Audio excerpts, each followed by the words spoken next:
guitars. Chuck's got the questions, digging so sharp. Peeling back layers, hitting the heart. Chuck's a podcast, blowing your mind. Every topic. So where are you now? Are you, because I thought it said in the notes that you moved to South Africa, which I found fascinating. Thank you. Well, it is fascinating. It's a complete polar opposite from where I was living the previous 19 years. I mean, people talk about polar opposites, but I literally went from the North Pole to the South Pole. And, you know, going from Stockholm to Cape Town is a big change in the weather, change in the people, change in the language. But at the end of the day, I'm still lucky enough to be traveling around a good part of the year with Alice Cooper. And so I get to see the States and I get to see Europe regardless. But yeah. So because I mean, you know how the media, I guess I'm part of the media, but you know how the media, they twist things and they try to dramatize things and things. So they're saying like South Africa is so dangerous. And so you actually live there. So you can say, is it dangerous? Are you scared for your life? Are you scared for your well-being? Or is it totally safe? And the media is just blowing things out of proportion. I think there's places in every town, in every city, in every part of the world that you would be afraid to be in at certain times of the day or night. There's just places that, you know, that can be dangerous. I'd be completely oblivious if I said, "Oh, is South Africa dangerous?" No, no. You just, like Los Angeles, where I lived a good part of my life, like New York City, where I lived years as well, and even Stockholm, especially Stockholm these days. There's just places that you avoid or just know are you're much more aware of being safe in. So South Africa, for me, it's been nothing but an amazing experience. I do think media plays up everything because does seem like a big talking point right now, whether it's Elon Musk having something to do with it, whether it's politics. With my whole world, I realize that especially Alice's audience and my audience subsequently are built of everybody. You know, there's some left wingers, there's some right wingers. I think both of us are, or I think most of us are somewhere in between and in the center, leaning one way or leaning the other. But like, I'm definitely aware of the fact that both my audience and Alice's audience comprise every sort of political spectrum and opinion. So I try not to bring that into the conversation because it just, like, you come to a rock show to escape all that stuff. And that's basically what we're out here doing right now. Yeah. Well, I thought that was so fascinating. Alice's in a 2018 interview with The Guardian, that quote that he said about he didn't like to mix politics and rock and roll. And he said he didn't look at Bono and Sting and Bruce Springsteen as political. He looked at them as humanitarian. And then he said something about how, like, you shouldn't look up to rock stars for politics because we're dumber than most people. Something like that. Like, I just thought it was like, he said also don't tell people what to vote for because that's not rock and roll. You know, rock and roll is about freedom. And I was like, oh, those are like great quotes. Right. Alice is the king of the quotes, dude. He's done enough interviews since the late 60s all the way to, he's doing one probably right now in his hotel room. So he's a master class at interviews and sound bites. My feeling is like, it's kind of like that thing where they say, oh, comedians, at the end of the day, you're just a comedian and they don't listen to me. I'm just a comedian. But trust me, comedians have really good takes and are a good finger of the pulse of what's really going on. And for better or for worse, I look up to comedians because they do tell it like it is. Oh, let me see. I want to got to make sure that I approve you recording this, huh? Hopefully it recorded all that so far. Yeah, I hope so, because that was all gold. Yeah, no, I agree. And it's funny because I've said this multiple times. I feel like I learn more about the news and the world from comedians, and I laugh more at the real news. Like I watch the news now and it's like a circus. It's like comical. The stories the headlines that they do, they're just funny to me. Like, I mean, they look at like Metal Sludge is hilarious. I think it's funny, but even the real news, like CBS, ABC, like, it's comical, but comedians will reveal things, and I'm like, wow, I never knew that. I think Metal Sludge will give you a much more genuine take of what's Yeah. actually happening in Tracy Gunn's life than what Newsmax would. Yeah. Yeah. No, Stevie's great. I love him. Oh, wait, I the think, secret's out? You know who's behind Metal Sludge? yeah, that's been out for years. What, are you I serious? know, I know. I'm not. I knew that, but I'm just talking for my audience that's just tuning in now Oh, that hasn't signed on to a computer since the last Rock City News paper edition came out. yeah. No, I mean, that's what I loved Metal Edge.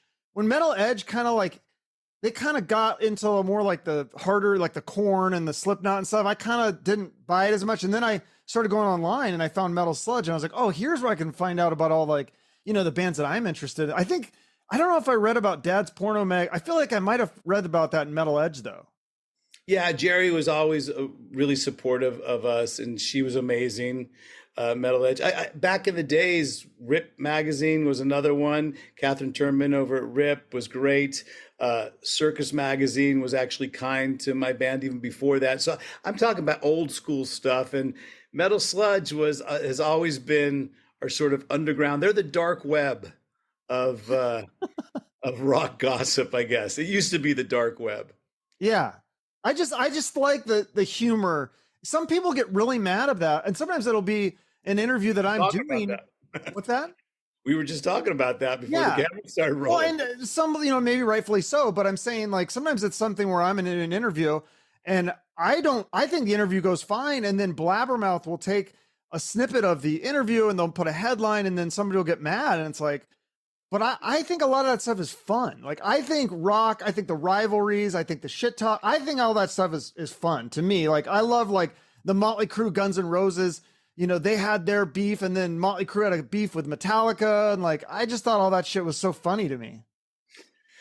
In a way, I think because of the times and we had those times, and I was lucky enough to live in those times, you have to remember it was before the cell phone.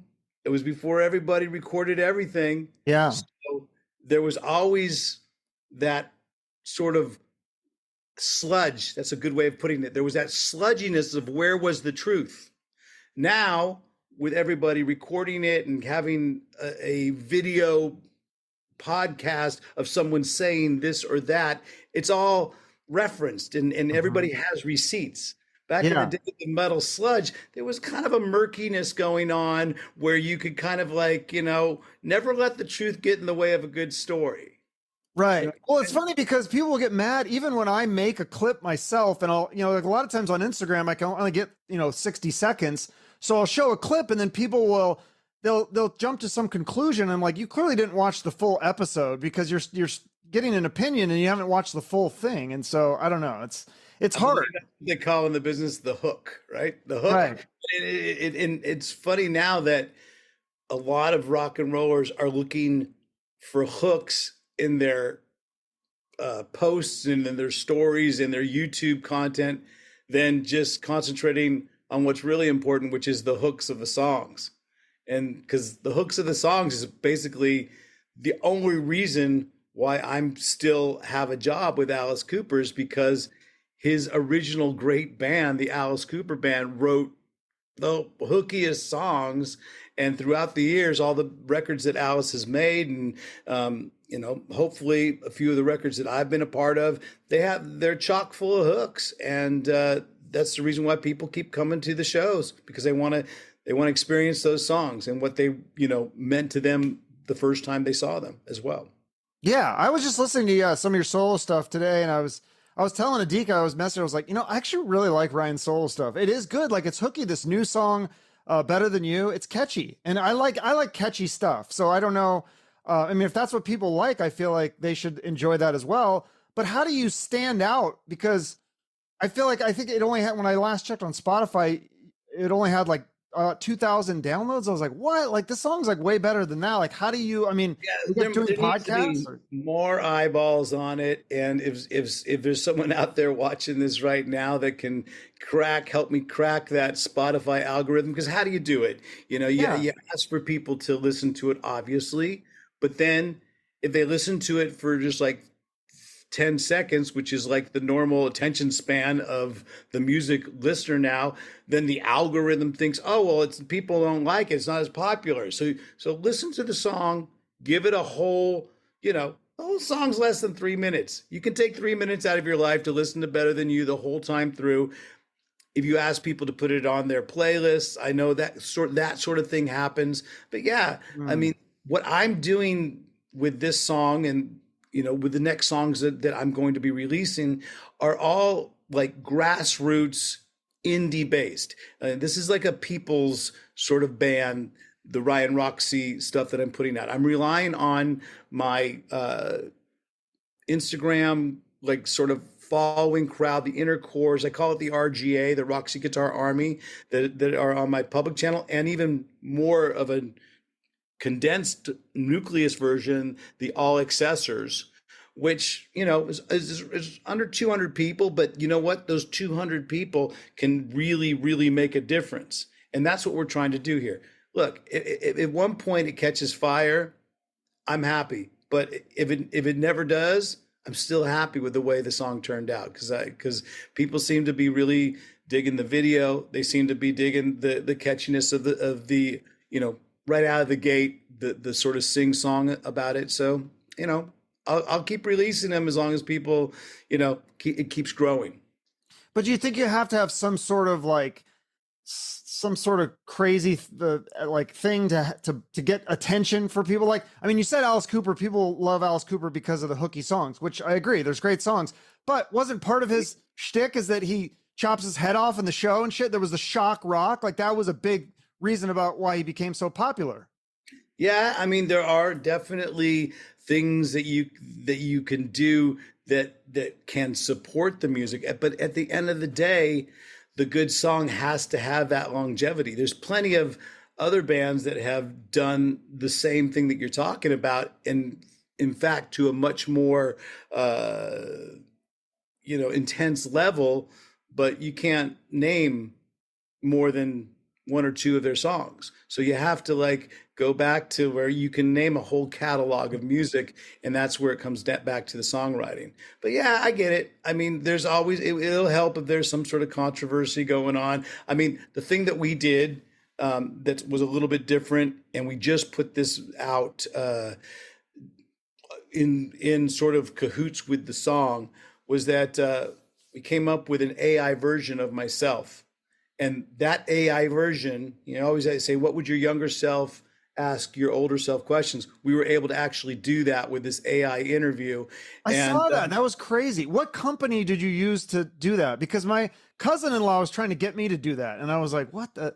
No, we hold on. You? Yeah, that was me. And hold on one second, because I'm going to have to just tell him real quick that I'll message him back, Is that Alice? Is that my buddy Alice? Tell him to do my podcast. Alice, and I told him I was doing an interview with Chuck Shute, the best podcast ever. That's what we gotta get the word out. Let me just tell him here. I'm doing an interview right now, buddy. ... Call you back after. All right. He can join in if you want. I love it. So basically, I'm just a stepping stone to get to Alice Cooper. I get it. That's no, all right. What? No, I love you. I love Dad's Porno Mag. I love all your solo stuff. I love this new song. I'm not being like a fucking kiss ass. I actually like it. The video is cool, and you got all the Beavis and Butthead and Brady Bunch, and you said there was all these Easter eggs or whatever. That's Erwin Longre that did the video. He's done an incredible job. He does a lot of the artwork. He does artwork for my podcast, and he also does some artwork for a lot of my guitar picks and stuff. And so he's really talented. And when we went to shoot the video, or not shoot the video, I guess I did shoot the video because it's just me and a green screen, but he put all that stuff in back. And I think he ended up saying 200 or 300 backgrounds that he used for it. So go check out the video. Again, don't check out 10 seconds of it. Check out the whole 2 minutes and 49 seconds of it. That would help out. Yeah, it's catchy. It gets in your head. Has anyone ever told you that your voice sounds like Ed Roland from Collective Soul? No, but I love Ed Roland from Collective Soul. I wish it would sound more like it, but what I got is it's similar. No, my old bass player in my band, Electric Angels. His name is Jonathan Daniel, and now he's Oh a big yeah, we were he's a talking about that. Like that's like a superstar band. he's a mogul now, manager, Yeah, and he manages man, my a friend's band, Train. all right, cool. All right, well, not just Train, but Green Day and Fallout Boy and Lordy, and he's just Yeah. like he's got a really good roster. Well, he always says, he goes, man, you sound more and more like Donnie V every single. It's like, Oh yeah, I I love can see Donnie that V too. too. I like those early Enough's Enough records. I love Chip's voice too. Chip and Donnie actually sound quite similar to each other, Yeah. but yeah, Donnie V's voice is a great voice. But the ultimate for me, Robin Zander. He's my Ooh. ultimate favorite like voice, and the voice, the two voices I think I tried to copy in tried to emulate over the years, Robin Zander and Liam Gallagher, because I just like Oasis voice. That I love that band as well. But I don't know how close I got to either of them, but hopefully there's a little bit of originality in that voice. But Have you ever met either of them? um, I Robin Zander sang on my solo album called Imagine Your Reality that I put out just a couple years ago, and we actually did a cover of California Man, and that was track 3 on Heaven Tonight, and I made it track 3 of Imagine Your Reality. So he ended up doing sort of a duet with me, and Robin has been, and everybody in Cheap Trick, basically all the guys in Cheap Trick, Rick Nielsen, huge hero of mine, Tom Peterson, wanted to be that guy growing up as well. Bunny Carlos is great, but now they have Dax Nielsen too, who's just as great, and I love Dax. But that band get along with very well. And on the flip side of the coin, I don't know if I ever do want to meet Liam Gallagher, because it might be one of those situations where you go, be careful, if you meet the people you really look up to, they might. I do think he's funny as fuck, though. I think he's like he comes up with like great, like honest answers, and like he's earned the degree in not giving a fuck, and he can do it in all his interviews and stuff like that. And I just hope he's able to prove it and walk the walk when they reform and do their stadium tour. I just hope it's not one of those things where it's like, one and done. I really want to see them like succeed. Yeah, I don't know if they're coming to Phoenix. I should go catch that show because it might be the only chance you get, right? It might be, like you said, Well, one and done. yeah, I mean, I've read something where they're not getting paid for the shows until after the show is done. Like they'll get like Oh, just to make sure that they don't break up before going on stage. that's funny. Which is completely the opposite of what like the Alice Cooper organization is, because I don't think we've ever gone on late, not for personal reasons. If something's wrong with the stage, maybe, but no one's ever, said, nah, give me 5 minutes because I'm just not feeling it. No, Alice is like, if you're 5 minutes early, you're 5 minutes late. We're always on time, and he does not cancel shows. I mean, the guy's out there touring now with he had a bout of shingles, man. I mean, painful thing, and he's out there just giving it his all. It's not any secret. He's said it in interviews and stuff, and he said it, but he really is a consummate professional, and luckily enough, I've been able to learn a lot from him. Yeah, I think you talked about that practice, persistence, and patience. Yeah, I mean, I feel like I do all those things, and I still am too forgettable. So I want to like, how does Alice? Do you think it was the shock rock that catapulted him to the top? I think with Alice, it was at the end of the day, I really do think it was the songs, because those songs still are iconic, long lasting. You still get the same energy out of them when you listen to them on classic rock radio. I think it was him and the whole band just nose to the what's that, nose to the grind or grind to the nose or whatever it is. You just No, do it. grindstone. No, you just don't know any other lifestyle. He doesn't know a different lifestyle other than being on tour and then a small break recording and then getting back out on the road.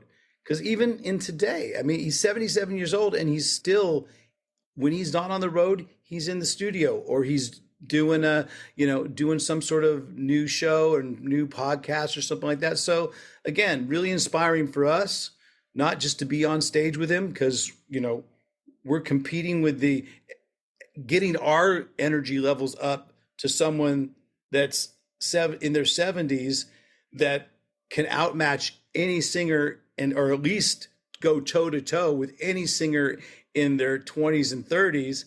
It's pretty cool to be on stage and have to get up to that level of energy. And then you see the things he does off stage and the work ethic that he has. It inspires us and it inspires, well, you can see it inspires everybody in the band, because Chuck's got his own band with a lot of albums out with Vista Blanco. Nita's got a great career going with her own solo career. Tommy's got Crossbone Scully, which he's really been putting a lot of work and done great stuff with. Glenn's been playing drums with, I think he's got a track on the new Billy Idol album. I've got my new single out and recording a bunch of new songs that are going to be released, plus doing my podcast and enjoying just talking like the way we're doing right now to a bunch of other artists as well. So yeah, I think the routine of keeping it going is what really has given Alice that legacy status. Yeah. So, I mean, you said 77. I mean, he can't go on forever. At some point, he's going to have to stop. What is your plan? Have you looked that far into the future? Would you just then continue to focus on your solo stuff, or would you join another band? Like, would you join Guns N' Roses if they had an opening? I think that ship has sailed, to be honest with you, friend. And I did that years ago. It was when they were putting together a higher Guns N' Roses.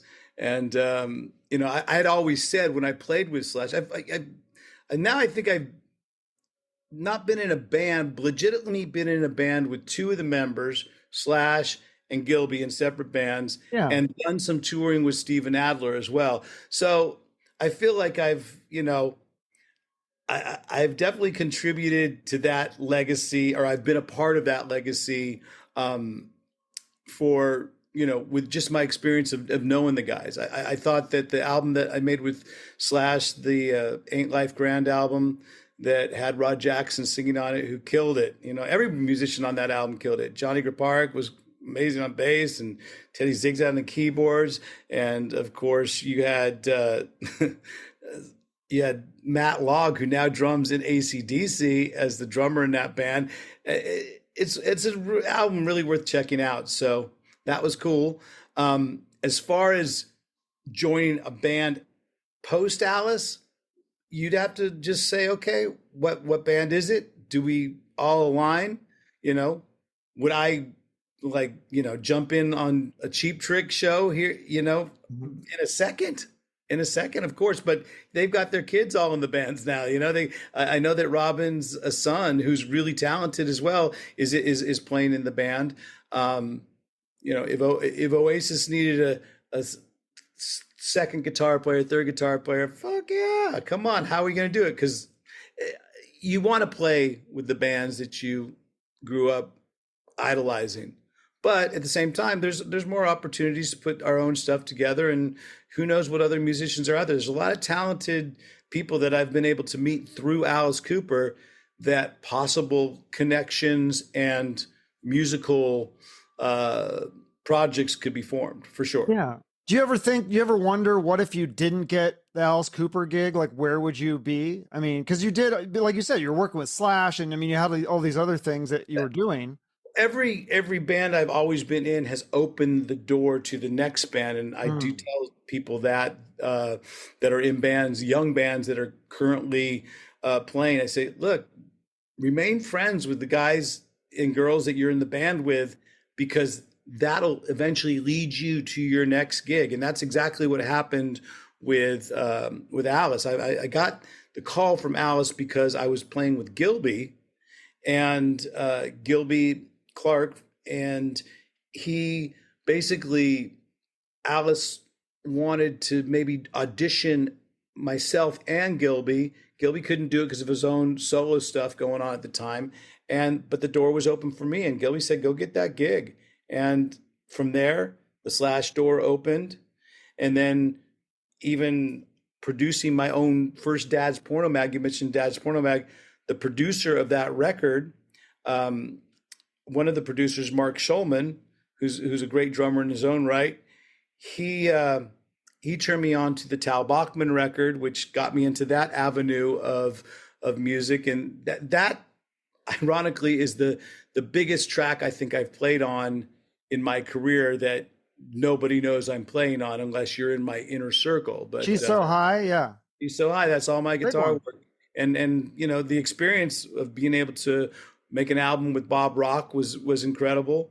And then, you know, just the producers of the songs that I've been able to work with over the years is pretty freaking cool. I mean, the first producer I worked with was Tony Visconti, who did all the T-Rex stuff, and that was Electric Angels. And then we moved on with Bob Rock, and then guys like who else? Jim Mitchell, who engineered Guns N' Roses.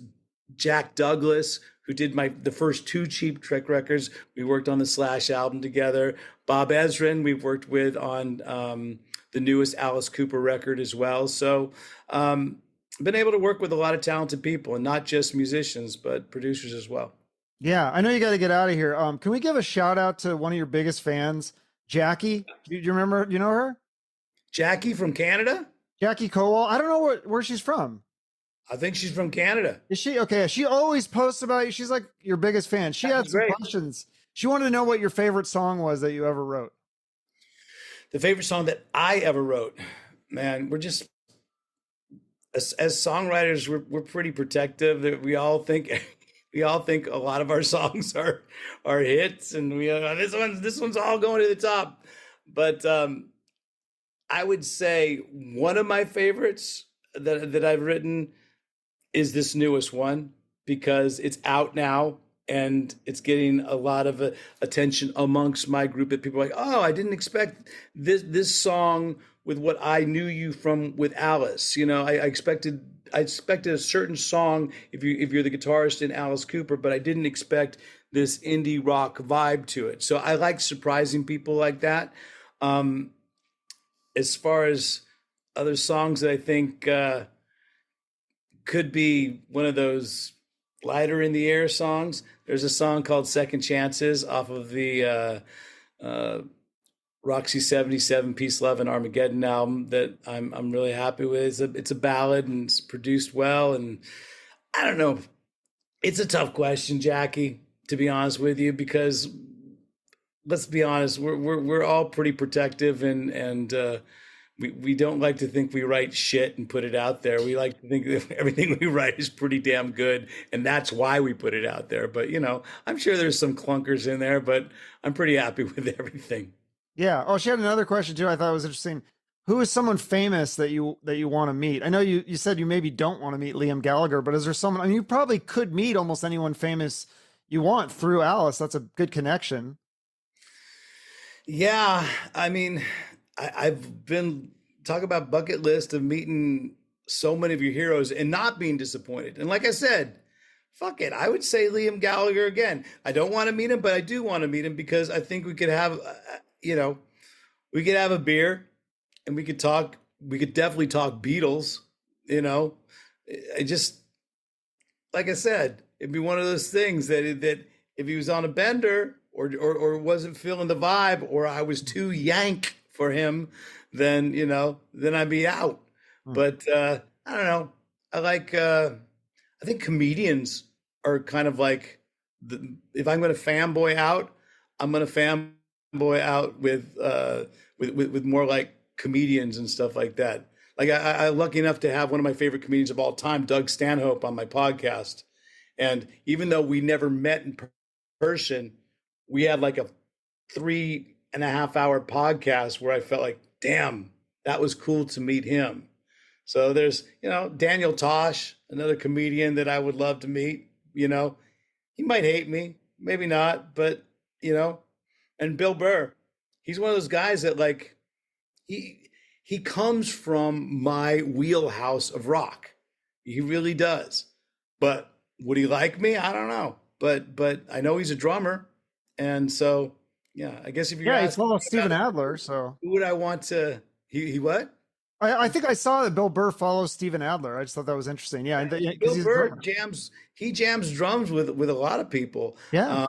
So I think he's, like I said, it's maybe not so much musicians that are on my bucket list to meet. It's more like comedians, because, like, again, they're the truth sayers in today's world. You can hide behind I'm just a comedian, but again, going back to your point about musicians, I don't think we're all stupid and drunk and idiots. There's definitely a share of them out there that are, but if they're having a good time, more power to them.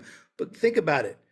We are the ones that get to go on tour and see the world for what it really is. Mm-hmm. If we choose to step outside the tour bus bubble that we can put ourselves in sometimes, we can see every single city to what it truly is. And I guarantee you, it's a lot better than what, the media says it is. Do you do that when you go on tour? Do you travel? Would you go just like walk into a local bar and just talk to people? Because I love doing that. But I mean, I'm not like in an Alice Cooper band, so it's different. I like the fantasy of saying that I do that, and I do it occasionally. But then again, it's very easy and insular to stay in that tour bus level mentality. I'm going to go out and see the city. Well, what does that mean? Well, that means I'm going to go with Alice to play some golf in the morning at the local amazing country club, and then come back to the hotel and use the hotel gym, then go to the the venue and have like nice catering, and then play in front of people that really are digging the music. So yeah, it's one thing to actually say, yeah, I'm going to really see what this city's about. And then the other thing is to this is pretty nice too, living this lifestyle. But I will be honest with you, I have walked around, and I do it more in Europe than I do it in the States. And I'm sorry to say, but I do walk around with my headphones on and check out the city and just see a lot of stuff. Yeah, I think it's crazy because I'm in Phoenix, and like a lot of people see Alice Cooper. I saw him at the mall one time, and my girlfriend didn't believe me. I was like, "That's Alice," and she goes, "No, it's not." And I said, "Alice," and he turned around, and then I froze, and I was like, "Rock on!" Like he was just shopping with his kids, just at the mall, just out and about. I always say you don't want to meet Alice Cooper backstage, because he'll either be throwing knives or he'll be getting into character watching kung fu movies. You want to meet Alice at a Hot Topic. Yeah, and you could. He's out, and my girlfriend's dad saw him at like a storage locker, and he was just making conversation. Like he's very just like a man of the people. It's very cool. But he's also a man. He's like a man of 1,000 different disguises too. So he has some good disguises. It's hard to disguise being Alice Cooper, but when he wants to, he can be Lon Chaney, if you will. Yeah, no, I definitely recognized him though. But that's very cool. Well, so you have the new single out. You mentioned your podcast, but it seems like you haven't done an episode in a while. Is that still active, or? The actual AI video is our latest. Yeah, I watched that. It's our latest special episode of In the Trenches podcast. We just had on, since I moved down to South Africa, it took a little while to set the studio up and get everything running. But Vic, our producer, and Vic Chalfant gets a big shout out for putting together that whole AI video with the avatar and everything. So does that cost money to do? Like, is that a company you hired, or how does that work? No, it's Vic Chalfant, our producer, and we actually, I did the research of finding out who else has interviewed them AI self. And there was this guy from Norway that did it the best. And I wish I had his name right now so I can give him a shout out. Maybe we can get it in the credits or something. But he was instrumental in in helping Vic with the right companies, the right AI websites to use. I went to 11 Labs, I believe it was. They do the best voice impersonations. Honestly, AI came up with all the questions, and it really sounds like me asking the questions to myself.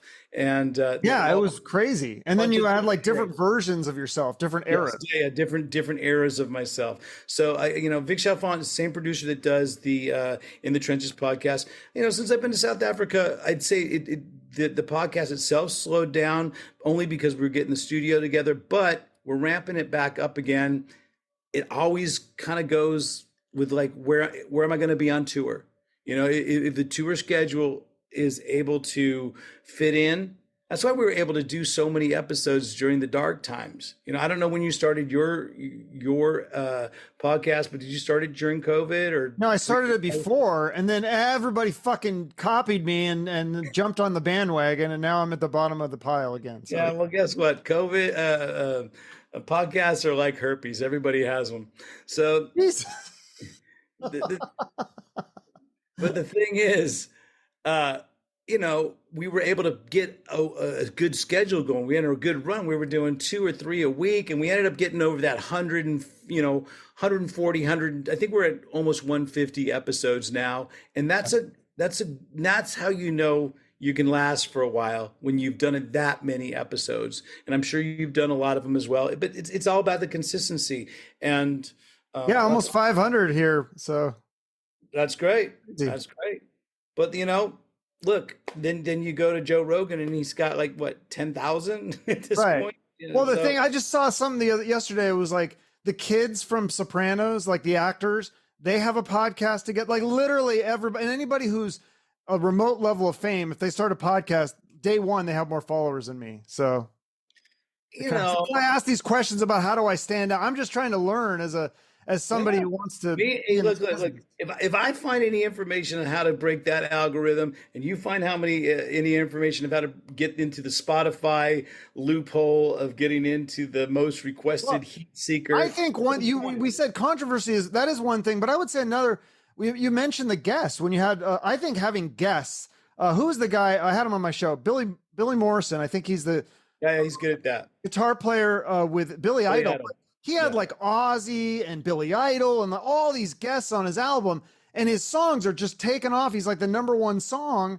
And I think that's really smart. Some people say, no, this is about me and my music, and they're trying to stay true and all that. Yeah, I understand that. But like, if you want to break into the algorithm, whatever, the more guests and names you have, like I don't know, it works.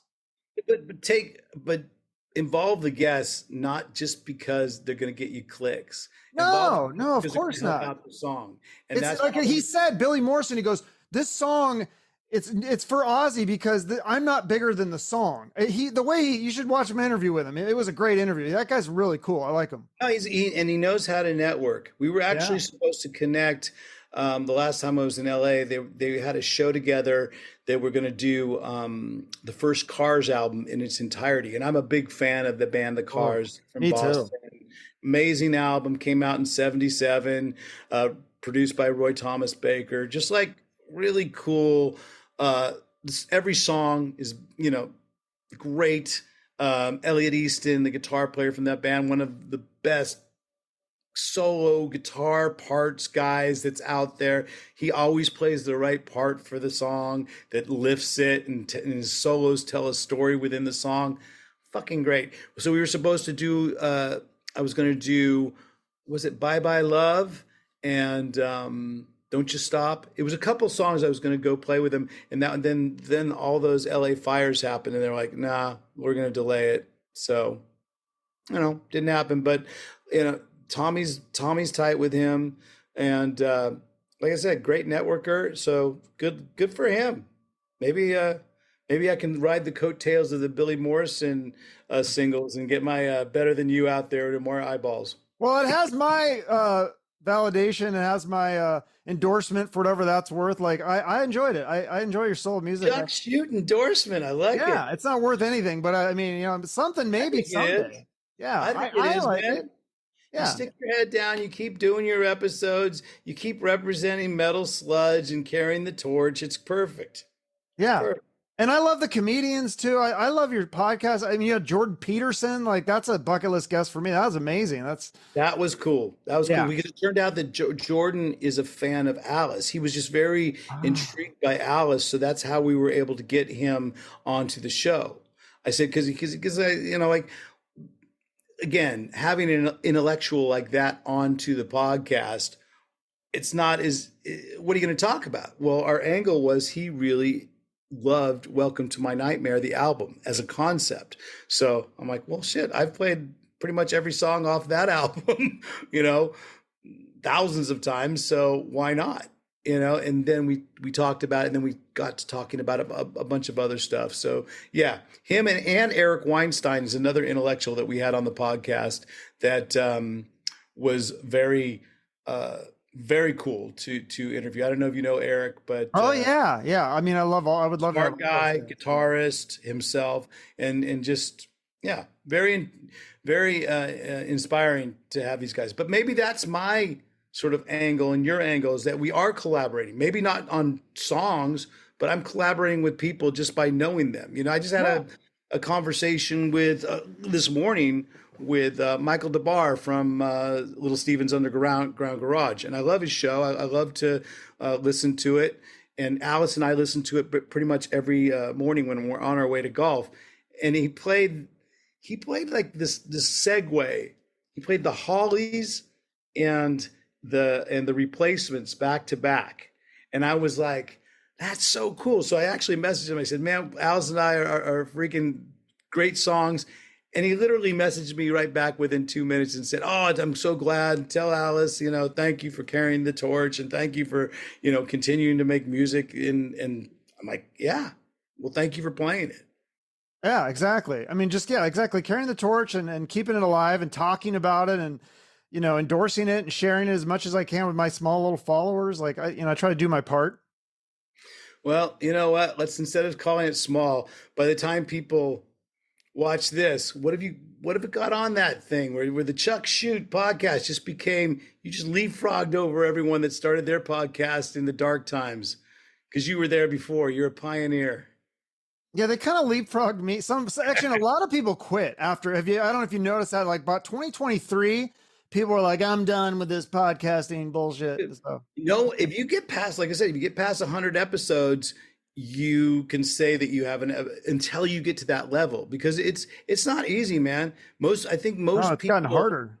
Most people do about maybe 30 episodes, and then it's kind of like it gets kind of weak. I mean, I'm glad we got over the Centurion mark, and then our production kind of slowed down a little bit. But you know what? We can ramp it back up. I enjoy talking to people. I enjoy doing stuff like this as well. Yeah. And hopefully I haven't ruffled too many feathers today. So, well, yeah, me too. I don't want to ruffle any feathers. Give my love to Alice and the band. I love everybody. I don't hate anybody. I don't want to ruffle feathers. I love rock, and I think it's fun, and I love music. I love your new song. I love the video. It's all great. Well, Would you do any solo shows? Like, I'd come see you if you come to Phoenix. Yeah, I mean, living in South Africa, it's not easy just to skip on over to Phoenix. But if you happen to be, if like there was a Alice lives here, so you could visit him and then do a show, a solo show. But yeah, in between, yeah, absolutely. And I have no problem. I've put bands together, a European lineup, a UK lineup. I've even had a Greece lineup and an American lineup for the solo stuff before. So we've done tours in the past. It's just that, fingers crossed and knock on wood and all that kind of stuff. Alice's tour schedule has been jam-packed these last few years and continues to, at least when I look at the tour dates, it remains to be that way. So, we want to ride it out into the sunset. So let's keep on playing as many Alice Cooper shows as possible. And he's my number one priority. He's my guy, and I'm going to learn as much as I can from him before he decides to, rock on into the sunset or whatever he wants to do when he makes his decision. Like I'll make our decisions then. Everybody in the band will make their decisions about what they're going to do. And hopefully we will have built enough of the fan base of the Alice Cooper that they'll follow us with whatever new stuff that we end up doing after that. But you know what? I don't want to talk about the future, and I love talking about the past because it's fun. But right now I'm focused on the present, which is the new single, Better Than You. Check it out on whatever streaming platform you want. or just go to YouTube, or just go to ryanroxie.com. I always tell ryanroxie.com is the easiest thing, and I have all my stuff there. I'll put it in the show notes. People just click it. They don't even have to type it in. They can just click. It's right there. Click right on it. Just think about it. Think about it, and you'll be there. Awesome. Well, thank you so much. I'll let you get off to your dinner and All right. the rest of your night. Mr. Shute, nice talking to you, man. All right, you too. See you later. Yeah. Hey. Every topic, one of a kind. From the rockers to the wise men.